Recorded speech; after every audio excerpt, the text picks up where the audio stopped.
তারেক রহমান, জন্ম ২ নভেম্বর ১৯৬৫, বাংলাদেশের একজন বিশিষ্ট রাজনীতিবিদ এবং ব্যবসায়ী।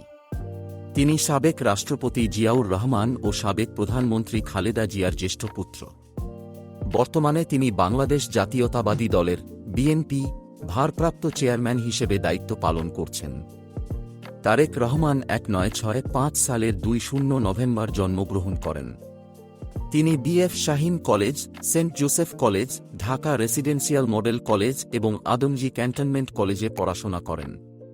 পরবর্তীতে ঢাকা বিশ্ববিদ্যালয়ের আন্তর্জাতিক সম্পর্ক বিভাগে ভর্তি হন।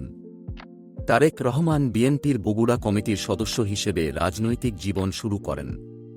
২০০১ সালের নির্বাচনে সক্রিয় অংশগ্রহণের মাধ্যমে তিনি দলের মধ্যে পরিচিতি লাভ করেন।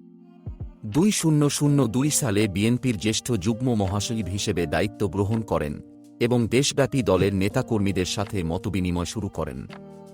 এর ফলে তিনি দলের দক্ষ সংগঠক হিসেবে পরিচিতি লাভ করেন। তারেক রহমান সাবেক নৌবাহিনী প্রধান মাহবুব আলী খানের কন্যা ডা. জোবায়দা রহমানের সাথে বিবাহ বন্ধনে আবদ্ধ হন। তাদের একমাত্র কন্যা জাইমা রহমান। বর্তমানে তারেক রহমান যুক্তরাজ্যে অবস্থান করছেন এবং সেখান থেকে বিএনপির কার্যক্রম পরিচালনা করছেন। তার বিরুদ্ধে বিভিন্ন দুর্নীতির অভিযোগে মামলা চলমান রয়েছে, তবে তিনি সব অভিযোগ অস্বীকার করেছেন। তারেক রহমানের জীবন ও রাজনৈতিক কার্যক্রম বাংলাদেশের রাজনৈতিক পরিসরে গুরুত্বপূর্ণ প্রভাব ফেলেছে। তার ভবিষ্যৎ কার্যক্রম দেশের রাজনীতিতে উল্লেখযোগ্য প্রভাব ফেলতে পারে।